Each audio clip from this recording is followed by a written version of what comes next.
I found out my marriage was over the moment my wife asked me for a weekend off from being a wife. She didn't even try to dress it up with some convincing excuse.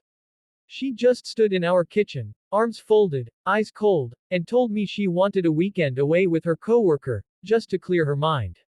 Her voice didn't shake. Mine did. For the first 10 seconds, I genuinely thought I misheard her. We had been married 8 years. We'd built a home, shared dreams, planned a future. And now she casually tossed all of that into the flames as if it meant nothing. When I finally managed to speak, I asked her why. She shrugged like she was asking for a day at the spa. We just need space, Mark. I feel like you don't understand me anymore. He does. His name was Evan. She'd mentioned him a few times, always in that absent-minded, dismissive way wives talk about harmless coworkers. I should have caught it, the sparkle in her eyes when she spoke about their office projects, the way she checked her phone more often, the late nights she dismissed as just deadlines. But when you trust someone completely, you don't catalog red flags. You overlook them until they're unavoidable. That weekend request wasn't a red flag. It was a burning billboard. I didn't scream. I didn't cry. I didn't beg. I just asked her one question. If I say no, what happens? She didn't even hesitate. Then you're controlling. And it'll only push me away. That was when the switch flipped inside me. I spent that night awake, staring at the ceiling while she slept beside me, scrolling her phone until she set it down face down like always. I wasn't angry, just hollow. And in that emptiness, something new grew. Not revenge. Not hatred. Clarity. The next morning, I told her she could have her weekend, no argument. Her eyes widened with surprise, then victory, then something else I couldn't define.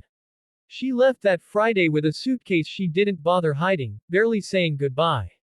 I didn't follow her. I didn't try to track them down. I trusted that the truth would reveal itself without me having to dig like a desperate man. Instead, I got to work. On myself, on the house, on the evidence I already had without even trying. Phone records. Credit card charges. Messages she forgot to delete on our shared tablet. It was all sitting there like she wanted me to find it. Saturday night, I got a call from her best friend, Lily. She had known something was off for months but didn't want to get between us. She finally cracked when she learned about the weekend getaway. She told me everything, how my wife had been emotionally checked out long before the affair started, how she'd been rewriting our marriage in her head to justify her decisions. I listened, thanked her, and hung up. I felt grief, but not for the end of the marriage. I grieved the version of her I used to believe in. When my wife came home Sunday evening, she looked different, disheveled, drained, almost ashamed. But she forced a smile anyway, the same smile she used when lying about working late. I didn't ask how her weekend went. I just handed her an envelope with divorce papers partially filled out. Her smile collapsed instantly. What is this? She whispered. Freedom, I said. For both of us. She begged me to talk. She tried to explain how she felt lost, how she didn't mean for things to go so far, how the weekend wasn't what she expected. She even cried, big, dramatic tears. But the problem was simple. She wanted to rediscover the excitement of new attention while keeping the security of our marriage. She wanted both worlds without consequences. I told her the truth. You didn't lose me this weekend. You lost me the moment you thought I was worth leaving behind. The following weeks were chaos. She tried everything: anger, guilt, confusion, sudden affection. But I was steady, calm, certain. I didn't fight her. I didn't hate her. I just let the truth sit between us until she realized it was immovable. She moved out 2 months later, into a small apartment closer to her job.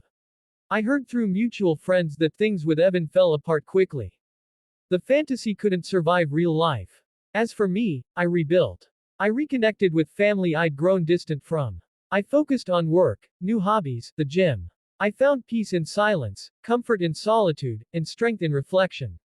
And eventually, I found someone who treated loyalty as a natural language, not a negotiation. I'm not thankful for what my ex-wife did.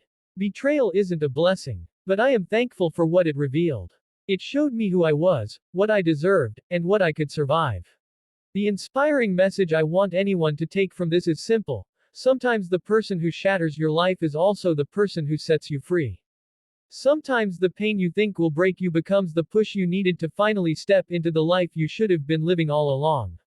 And sometimes, the most powerful thing you can ever say, after someone tries to diminish your worth, is simply, no more.